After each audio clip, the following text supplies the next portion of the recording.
gusto. Igualmente, Mi nombre, bienvenidos. gracias. Mi nombre es Evelyn Sánchez, mi compañero. Yo soy Luis Cáceres. Mucho gusto, Luis y Evelyn. Bienvenidos al Colegio de Psicólogos.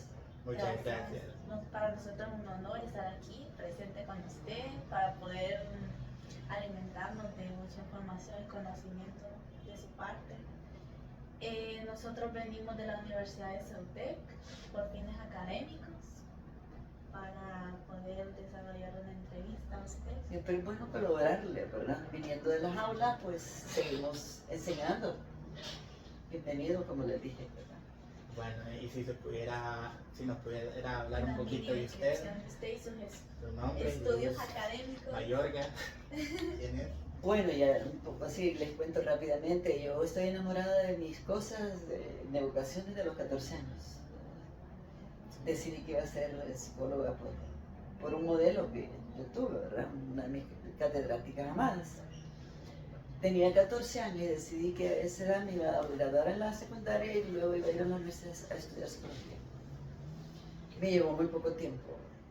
En 4 años estaba fuera, con lo que tuve el privilegio de ser observada y llevada bien tempranamente, sin graduarme, a hacer prácticas al hospital psiquiátrico. Entonces, de ahí que conozca mucho la psicopatología desde la perspectiva de la práctica, estando dentro ahora de un hospital y siendo docente de una universidad, que me tocaba estudiar la psicopatología a fondo. Entonces, vuelta a enamorarme, ya no solo de la psicología, sino que de la psicología clínica y de la psicopatología, psicología normal, la que me di el gusto y el placer de estudiar posteriormente. Ahora salí del país y estudié mis posgrados. Y bueno, ese último que les digo que es en psicopatología, y entonces podemos hablar de cualquier tema. Ese tema que es impresionante, que es la esquizofrenia. Siempre ha sido un enigma dentro de la ciencia. Okay. No sé qué quieran saber para que Okay. lo podamos discutir, ¿verdad? Platicar. Sí. Es bueno platicarlo más que yo lo explique. Sí. Pues una de las primeras preguntas ¿es posible padecer esquizofrenia a cualquier edad? Pues el DSM-5, que es como la base de la psicopatología en América, considera la esquizofrenia infantil, ¿verdad? Existe. Porque la esquizofrenia de repente no solo es de causativa endógena o exógena, sino que tiene los dos elementos, el componente genético hereditario, pero también tiene los factores ambientales de estrés afuera.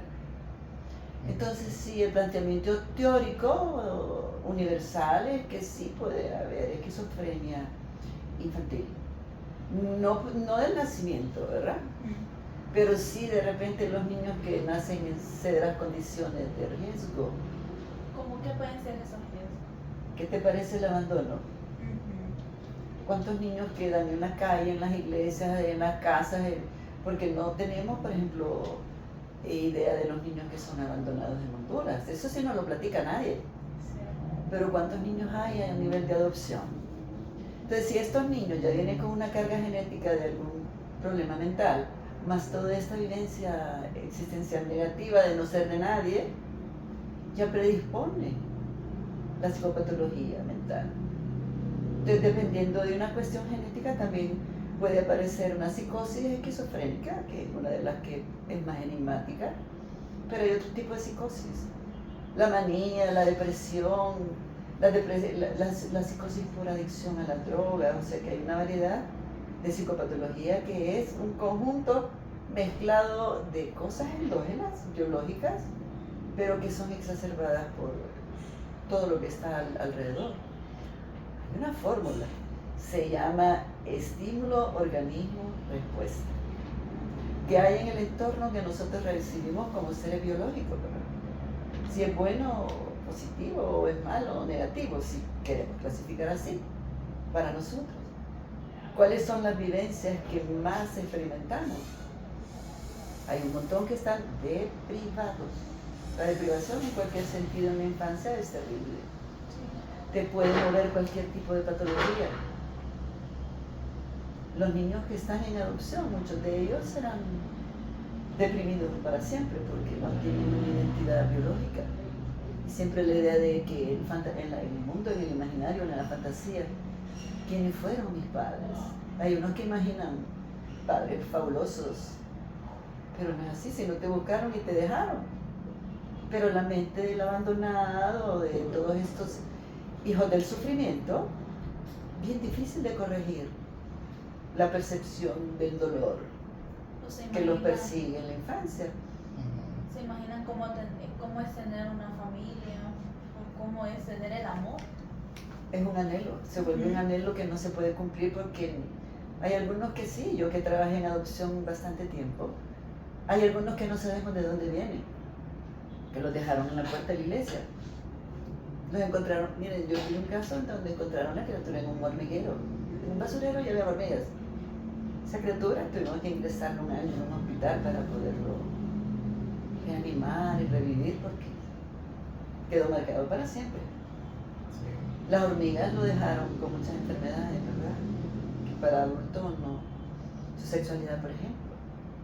Cierto. Entonces hay condiciones extremas en la fórmula del estímulo, que es lo que tenemos afuera, que son terribles, que hay algunos que no pueden asimilar en la realidad, entonces la tienen mal estructurada y pueden llegar a ese nivel que se llama psicosis. Ruptura del yo con la realidad. En la esquizofrenia existe ese primer elemento. La realidad se lee de otra manera.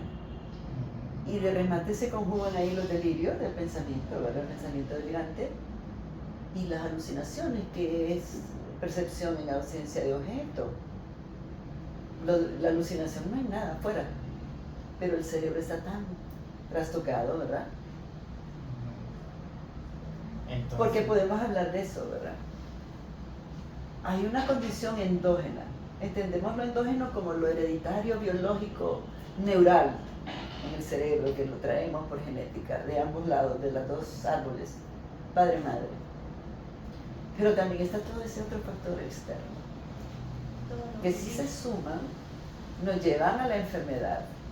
Y dependiendo de la carga o de la resiliencia, la capacidad de recuperarse, o nos meten en trastornos menores, toda la neurosis, pero los débiles, en el yo estructurado, ¿verdad? Cognitivo, moral, entran en otra condición de que la realidad no la podemos leer. siempre tiene que haber un factor endógeno o una persona que jamás en la historia de su vida ha habido una persona con esquizofrenia la puede desarrollar en las circunstancias correctas.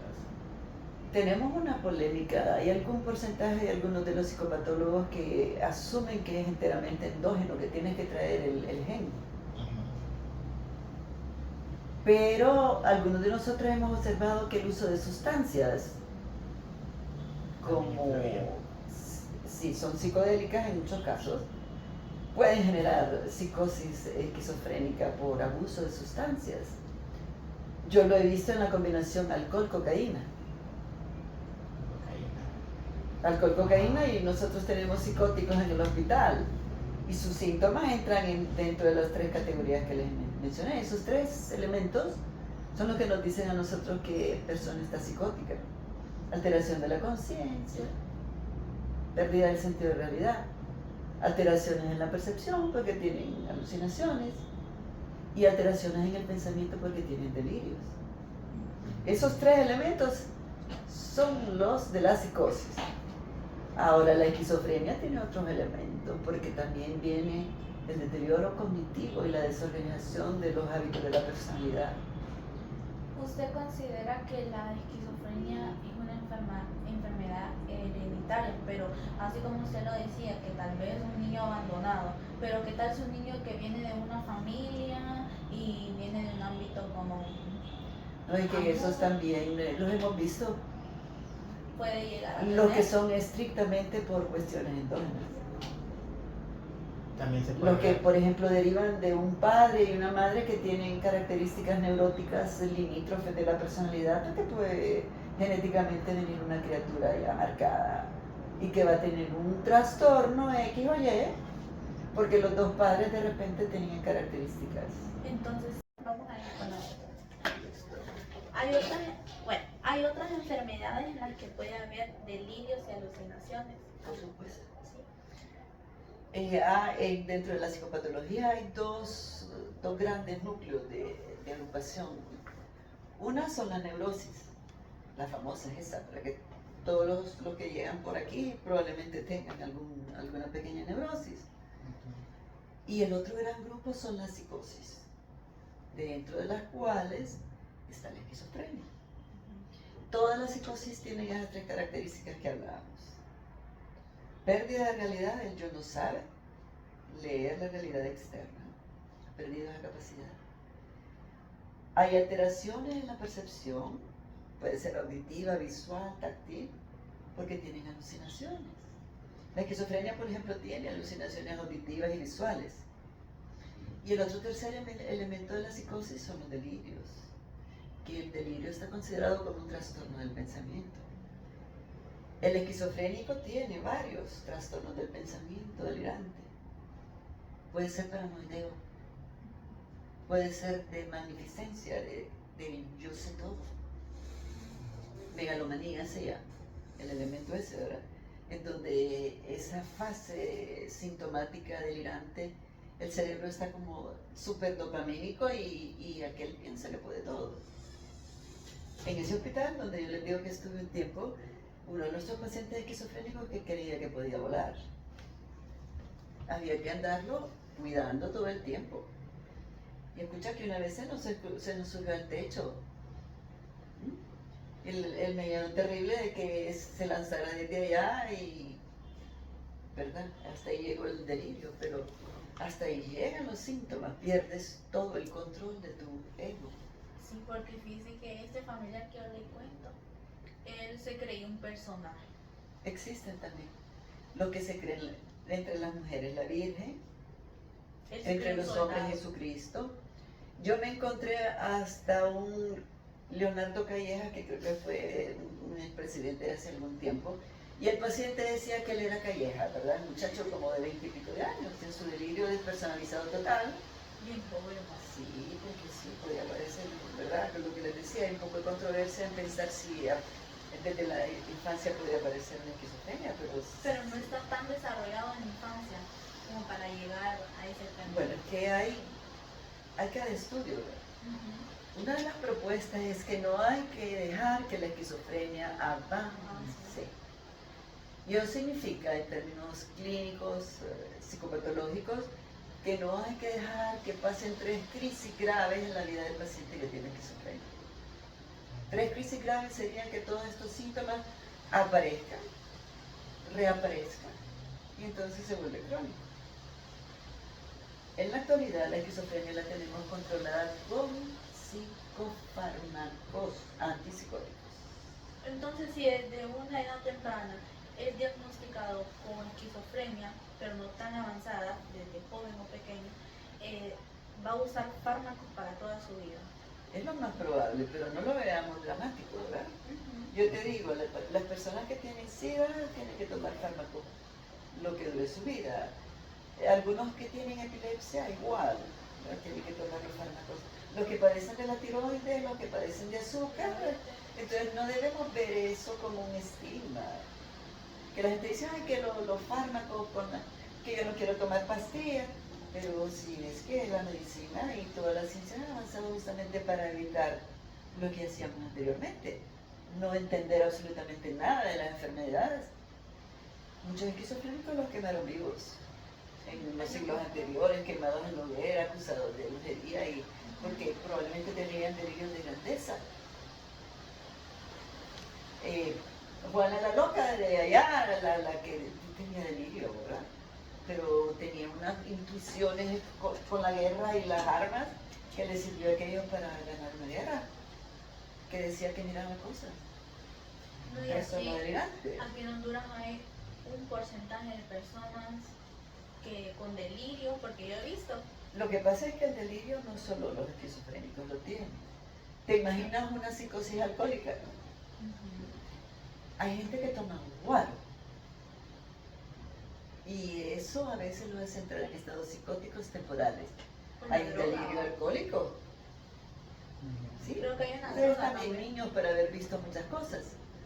Pero yo, que he visto mucho, he visto como alguien que ingiere dosis graves de alcohol empieza a delirar, delirante, un psicotismo. He encontrado gente muy joven y muy brillante intelectualmente, que tienen la carguita de la esquizofrenia, de los trastornos esquizoides, que si no consumieran drogas no pasaría nada. Pero consumieron y se metieron y adiccionaron. Entonces todos esos momentos combinados te meten en una psicosis, en el trastorno mayor, en donde ya yo no diferencia nada. Entran en delirio o alucinaciones. Conocí un caso de esquizofrenia paranoide en donde el hijo mató al padre porque vio que venía subiendo por la escalera un militar. Se le transformó el padre en un delirio, en una alucinación visual. Porque se sentía perseguido por los militares en los años en donde los militares gobernaban aquello. Entonces aquel, como era medio comunista, delirio persecutorio de que lo andaba persiguiendo todo el mundo. Entonces ya en su alucinación convertía cualquier cosa en otras, ¿verdad? Porque uno pierde el sentido de realidad. La esquizofrenia paranoide es terrorísima, porque el otro puede llegar a cometer actos inexplicables, pero lo explica la alucinación, la transformación de la realidad. Este muchacho, el padre le gritaba: soy yo tu padre. No, le decía chafa, pus. Sí. Pero En un delirio grave, en donde el otro se te transformó en tu peor monstruo y los abandonan a la calle. Hay bastantes esquizofrénicos simples que no molestan, pero viven en su mundo. Ustedes los deben haber visto en algún lugar. Recogen basura, andan sucios, sin bañarse, no tienen casa. Son errantes y están en la calle.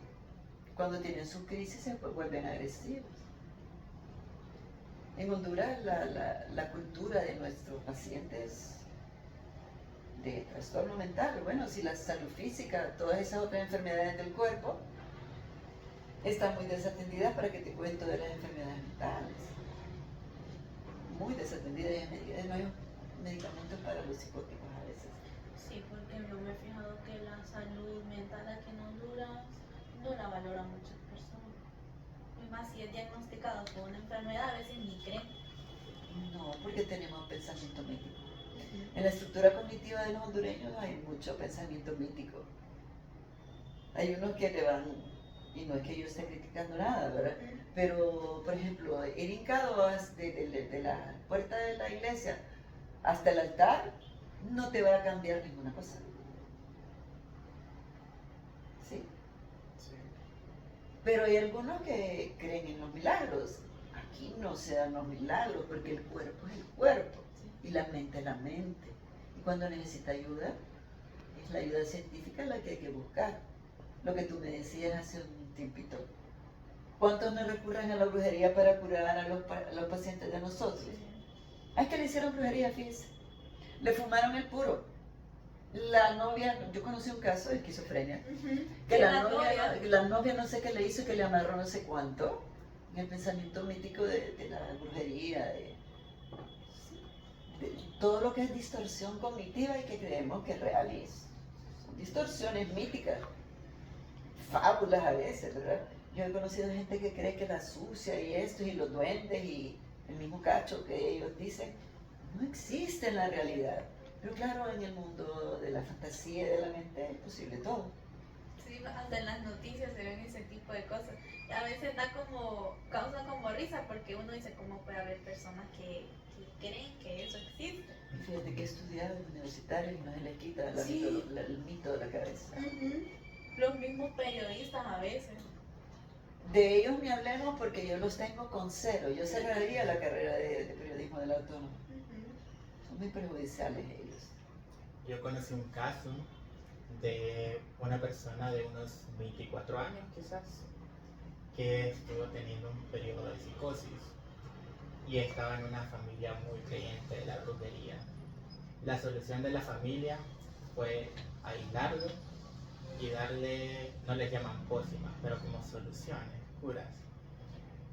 Lo aislaron aproximadamente 1 año y medio. Yo conocí a esta persona personalmente y por eso supe todo lo mal que hizo esta familia, porque y después la persona, cuando me la volví a encontrar, ya estaba destruida, ya no tenía ningún contacto con la realidad, ya su, su manera de conversar, su manera de tratar con los demás, totalmente cambiada a como estaba hace 1 año atrás. Porque la enfermedad deteriora. Ujú. Hablamos de detener, ¿verdad? Es como actualmente el cáncer, te dicen, actuémoslo temprano y nos salvamos, ¿verdad? En la esquizofrenia, si tú detectas los elementos y no entras en negación, que las familias entran en negación, que no. Pero si uno detecta tempranamente y se interviene, podemos pretender que la persona lleve una vida más o menos normal. Pero las condiciones en Honduras son bien complejas. Yo te digo, la pobre gente nuestra tendrá la capacidad de mantener un esquizofrénico medicado. El Con los promedio, ¿no? cuidados. Sí, que yo las noticias que actualmente veo, que veo poco, pero a veces yo me entero de mis hospitales porque trabajé en ellos. En el hospital psiquiátrico no hay suficientes medicamentos para los pacientes. Y la esquizofrenia aquí, hay algunos que la miran como una enfermedad ya como terminal, no hay nada que hacer. Y te los mandan para Santa Rosita como crónicos que ya no hay nada que hacer. Pero podemos, sí se puede, pero en los factores económicos a veces no te permiten tenerlos intervenidos. O el cuidado de las familias también. Es que los cuidadores Ujú. no No abundan. cooperan mucho. No es que ustedes han cuidado a un enfermo crónico. Ujú. Es agotador. Sí. Es agotador. Por eso los cuidadores tenemos que ser cuidados también, ¿verdad? Yo que soy cuidadora de la mente de un montón, yo también de vez en cuando necesito reunirme con todos estos y hablar de todo lo que pasa y desahogar todo lo que vemos, que no intervenimos porque estamos limitados. A veces nos limitamos solos. Yo, como el psiquiatra, les tengo dicho, pero doctor, usted le va a poner el medicamento al paciente que no puede comprar todos los meses. Sí. ¿Y qué dicen? Que ya no es problema de ellos, ¿verdad? Pero de repente, bueno, los que vienen aquí, se les dice, necesitamos que sigan un proceso que no dura una sesión. La otra pregunta. ¿Son agresivas por naturaleza las personas que padecen esquizofrenia? Sí, cuando los deprivamos de lo necesario. Un esquizofrénico con hambre, en la amígdala cerebral, necesidad básica. Entonces, yo digo eso, sí, pero porque probablemente no están suficientemente cuidados. Y si quiere salir y no puede. Los compensamos. Mira, cuando están en crisis son 40 días, que no son dueños de ellos. Su voluntad, su ego, lo tenemos los que trabajamos en la salud mental. El psiquiatra ordena, el neurólogo ordena, está interno 40 días y no lo estuvo, pues. A medicarlo, a sueriarlo, a ponerle todo lo que hay que ponerle, a ponerle terapia y compensarlo ¿Cómo lo a nivel compensa? biológico con medicamentos Mm. antipsicóticos. Hay una gama, ahí los estudian ustedes, ¿verdad? Hay una gama de antipsicóticos para evitar alucinaciones, delirios y se acaben. Entonces, pero ¿cuánto necesita para que el cerebro empiece a funcionar equilibradamente? Eso que no determina son ellos. Si tuvo delirios y va por el tercer episodio, probablemente ahí te van a meter un Seroquel en 100 miligramos al día para que dejes de alucinar y dejes de delirar y compensar y traer un poco más a la realidad. Y han habido casos que están en crisis 40 días y siguen en crisis. Si están medicados están un poco más compensados. El problema es cuando los dejamos ir, que si en su casa no siguen el régimen o si los factores externos vuelven a ser los mismos, entonces las recaídas tenemos que esperarlas. Ahora, si hay una disciplina y entendimos cómo hay que tratarlos, porque tenemos que entrenar a las familias, el caso de la recaída es menos frecuente. Pero a la familia se le dice, por ejemplo, en los medicamentos, la familia le da el medicamento o él solo. Hay una fase en donde... Y psicológicamente, ¿qué tan eficaz es el tratamiento para pacientes con esquizofrenia?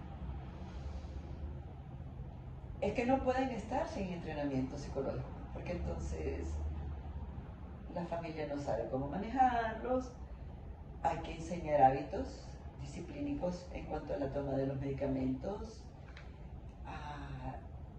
el ahora que puede venir en momentos de riesgo.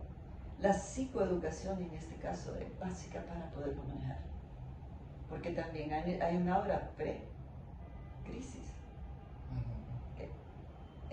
Se manifiesta y dicen que me siento raro. Entonces, cuando a mí uno de los pacientes así, es que me siento raro, yo sé que puede estar empezando a venir el aura de una crisis. Es mejor estar acompañados a la hora de la crisis. Sobre todo porque estos pacientes son agotadores, el que cuida se agota. Entonces necesita alguien que lo cuide. Cuidador de cuidadores. Las enfermeras necesitan ser cuidadas. Los terapeutas, los médicos necesitan ser cuidados. Es como cuidar a una persona mayor. Los que cuidan cuarta edad, no los de tercera. Tercera edad está muy lúcida en el siglo XXI. Pero cuarta edad, que son los de 80 para arriba. Sí. Los de 90, olvídate que necesitan. Sobre todo porque disminuyen los deseos. Sí, no sí. quieren comer, les cuesta dormir, piensan mucho en el pasado. Entonces hay que mantener otra disciplina, otros hábitos en la cuarta edad.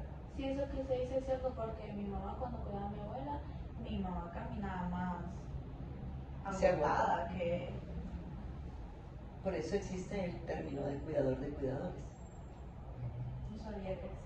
Sí, por ejemplo, los que cuidan gente con fracturas, cadera, lo que sea, fracturas de columna, y que esos pacientes están ¿cuántos meses en cama? Como 7 meses a veces. Con operaciones y injertos y no sé cuánto. Esos que cuidan ahí,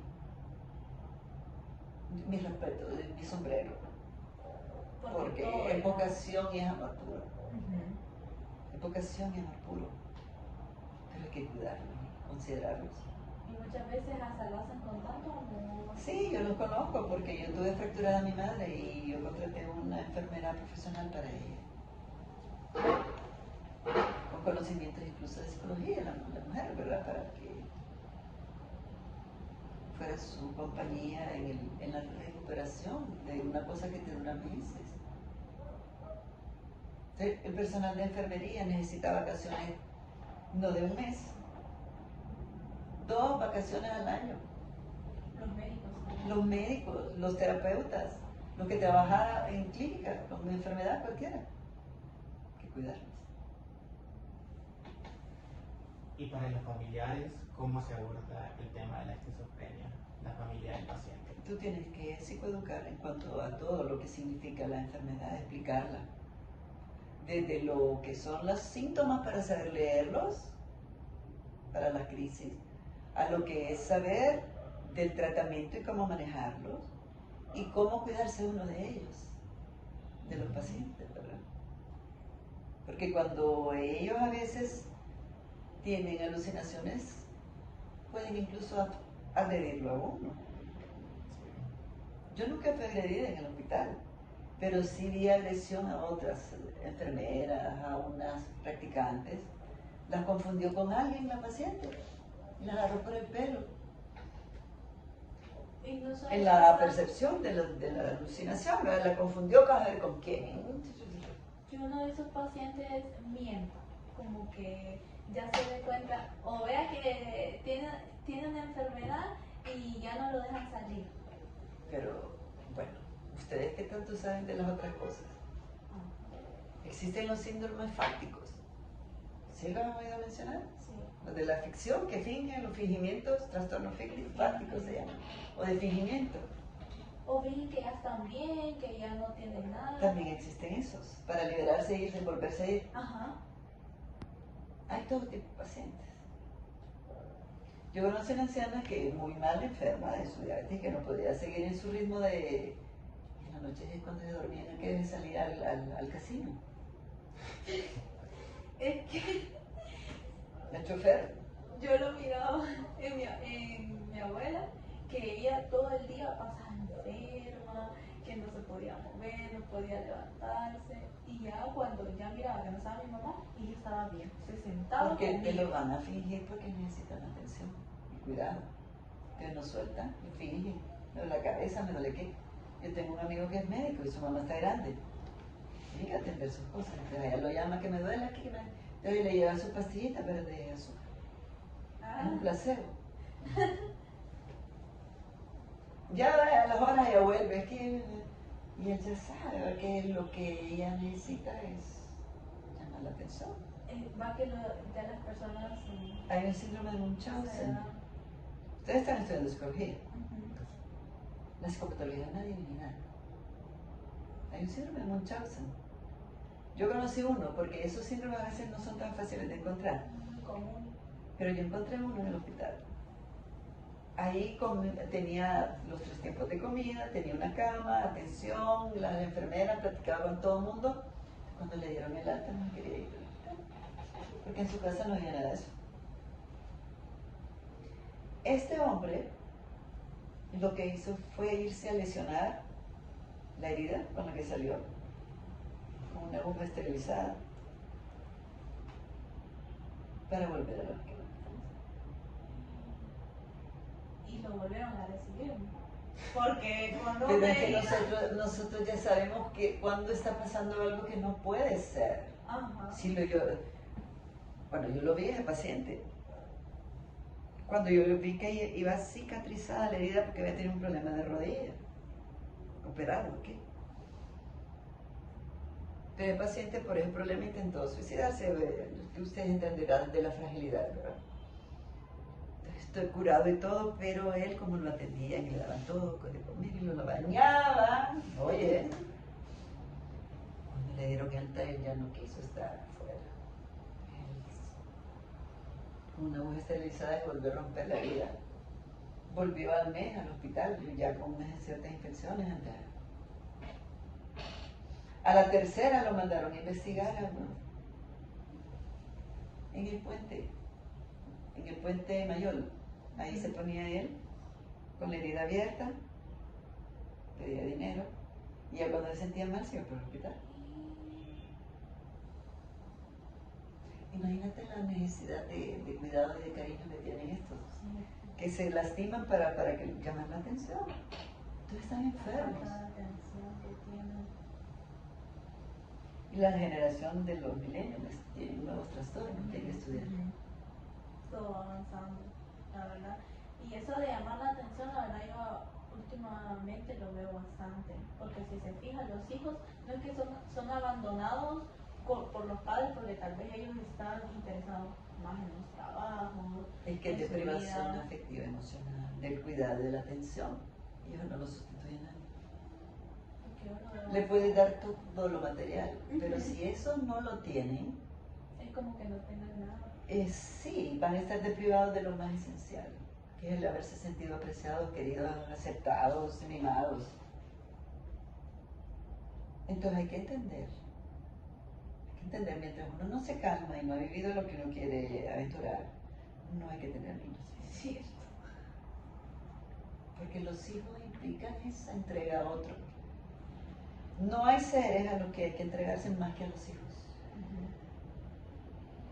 La pareja la podemos sustituir. ¿Será por eso que ahora no quieren tener hijos? Muy Porque probablemente. no se sienten Muy que han probablemente. vivido. Algunas generaciones ya Completamente. decidimos que no vamos a tener más de uno o dos, ¿verdad? Ahora las otras generaciones están decidiendo que tal vez ninguno. Sí, porque a mí me da tristeza, la verdad, ver muchos niños que son abandonados así, de atención, que los padres... Lo que pasa es que yo, en ese sentido, mi fe es grande, porque yo he visto renacer gente que viene de las cenizas. Yo tuve alumnos que fueron abandonados en la calle y que los tuvo San María Rosa en sus centros de adopción. Y tengo como 3 que son grandes psicólogos y muy generosos, con un espíritu increíble de dar más que de recibir. Entonces hay algunos que pueden en su espíritu salir de todos los dolores y los sufrimientos que la vida te pone. Hay unos que no pueden salir de sus traumas, que necesitan mucha ayuda. Todo esto que cae en trastornos psicóticos, neuróticos. La depresión es terrible, por ejemplo. Yo tengo una niña que por ahora solo pretendo que llore todo lo que tenga que llorar. Usted la deja que llore, llore. Sí, porque es una forma de limpiar. Entonces cuando ya ha llorado sus 20 minutos, puede platicar. Ya más calmada, más tranquila, más limpia. Pero le he pedido que por favor sus lágrimas me las reserve aquí. No puedes andar llorando en todas partes. Si en tu trabajo te va a salir claro. Van a salir los burlistas, los bulineros, los que envidiosos y se te arma una. Tiene prohibido llorar en su trabajo. O sea que ella en el único lugar que puede llorar es aquí. O ellas solas. Ajá. Y aquí, todo lo que quiera. Pero en su trabajo no, porque te puedes hacer víctima de otras cosas. Si padeces de ira, trátatela.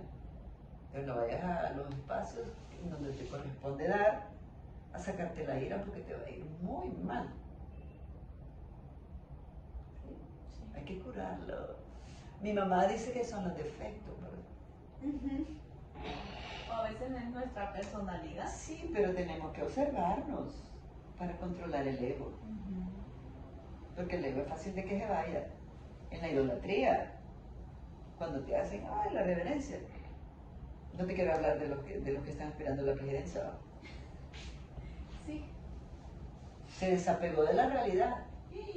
Oye Dios. ¿Y por qué? Por el ego. Por favor. No se acuerdan de dónde viene. Muchos son así, arribistas. Entonces se desaprenden de su... Pero los padres, vaya, ¿cuántos están en la lucha de tener hijos trilingües? Ahora no son bilingües. Trilingües, para que pertenezcan a quién y a qué clase social. Es que les presionan a los mismos hipotes de ser lo que ellos ni siquiera han pensado ser. Que tenés que ser trilingüe. Y si la madurez de este no da para tanto, ¿qué hacemos? Yo aquí tengo muchachos que les han exigido estudiar una carrera y no era esa. Y se pusieron a la garantía. A mí me iba a dejar el título, muchacho, para que se los entregara a papá.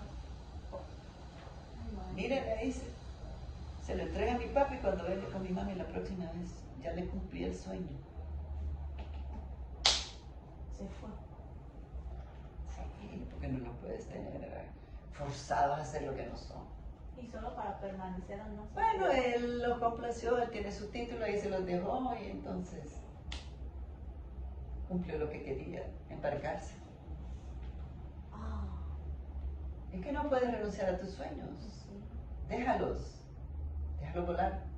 Ustedes vayan a leer un libro que se llama Juan Salvador Gaviota. Así se llama Juan Salvador Gaviota, de una gaviota que siempre aspiró a subir más alto, a volar más alto, hasta que sus plumas se convirtieran en oro. Entonces uno no debe dejar sus sueños a un lado, por nadie. Los únicos que no merecen que uno vaya solo detrás de sus aspiraciones son los hijos. Una vez que uno los tiene, uno es responsable. De por lo menos la infancia que la pasen bien. Sí, porque ese es... Es vital estar bien en la infancia para ser adultos sanos. Ya como última pregunta, ¿qué instituciones, qué lugares hay acá en Honduras para pacientes que sufren de esquizofrenia? Desafortunadamente dependemos de la clase social de la que estemos hablando, amor. Si tienes uno de la clase social alta, te lo vas a llevar al medical. Ahí están los psiquiatras y el ala, un piso completo para los pacientes psiquiátricos. ¿Tienes plata? Te vas a un hospital privado, ahí están. Ahora, los otros, la Honduras de allá, hospital psiquiátrico y hospital Santa Rosita, y ahí muere. Son los únicos dos, ¿verdad? Que hay aquí. Sí, ahora otros hay centros privados en donde también hay rehabilitación para adicción. Los muchachos de la droga, ¿verdad? Pero esquizofrenia, manía, trastornos de la personalidad, bipolaridad, demencia, para la gente común, solo esos dos. Y ahí todo es privado. Y lo que está protegido porque no sabemos cuáles son sus esquizofrénicos. Pero el nivel de población que hay aquí en Honduras y que tienen esas enfermedades, ¿a dónde hay más? ¿En la área pública o en la área privada? En la de privación. En la de privada. No, en la de privada, Ah. en lo que no tienen todo lo que necesitan para ser sanos. Lo más grave que puede ocurrir en la vida de una persona es que esté deprivada. Y en los niños nuestros están deprivados ¿de qué? De seguridad, de alimento, de salud, de afecto, de todo, hasta de escuela. Entonces, nuestra población tiene graves problemas de salud mental. Hay una estadística bien grave. Se toma más guaro que leche en este país. Más alcohol. Se bebe todos los días más alcohol que leche. Entonces eso es un indicador de qué es lo que estamos haciendo nosotros, ¿verdad? País de alcohólicos. ¿Quién no bebe? Hasta los que van a la iglesia. Y vienen a persinar después. Porque la hipocresía y la evitación es grande. Que sea la salud mental no es cualquier cosa. Me imagino que el nivel de personas que hay en estas instituciones públicas es grande. En fin, no lo sé. Sí, porque nosotros fuimos. Mire, fuimos el Pobrecito, viernes. yo ya no me acerco porque ya vi todo lo que tenía que ver y no puedo evitar que no me duela. Hacen filas en ese Mario Mendoza. Y en el hospital escuela también fuimos. Creo que es de estar preparado mentalmente para ver tantas Fíjate que yo cosas tuve ahí. alumnos que cuando les tocó la práctica en los hospitales, abandonaron la carrera. ¿En serio? Sí, porque el área clínica hay algunos que no la toman. No están muy preparados. Uy, dicen, no. Entonces, como yo impartía clases en el área clínica, las psicopatologías, las terapias, algunos de los míos en cuanto entraban al hospital a los 15, 20 minutos ya no estaban. El fulano es que lo dejé como un paciente aquí. Se iban. No, yo le decía a Luisa ayer, yo creo que yo en un hospital no estoy tan preparada, la verdad. Pero eso te va a dictar para el área en que tú puedas. No te vayas al área vocacional en donde tú te sientas que no vas a dar lo mejor de ti. Yo pero me fui del hospital. Yo me quedé 10 años y ya sentía que no estaba dando lo mejor. Cuidar a gota. Sí. Yo cuidaba un montón de mujeres psicóticas. A mí me encargan, me confundieron con la Virgen y no sé qué y no sé cuánto porque ahí hay que estar bien parado. ¿Verdad? Sí. Y emocionalmente estar súper bien. Yo Sí, somos tuve la humanos gracia del también. Señor de que mis maestros fueron muy comprometidos con lo que iban a heredarnos y nos exigieron superarnos. Yo llegué a trabajar al hospital y lo que me exigieron mis maestros fue pasar por un proceso terapéutico de 1 año juntos. Un año con él. Gracias a Dios. Para eso que tú dices, que a ver cómo me va. Nos prepararon un poco antes de tirarnos con el paracaídas. No, y la verdad que mucho. Bueno, nos tiraron como paracaídas 1 año de entrenamiento juntos, ¿verdad? No, ¿Tienes más. algo más por ahí, cariño? Ya con eso estaríamos concluyendo. Coordinamos. ¿Y ustedes han visto un DCN-5 en su vida? Pues hasta la próxima clase nos estaban comentando que lo íbamos a ver, pero Les lo puedo he mostrar visto. uno para que vean todo lo que hay de esquizofrenia ahí. Ok.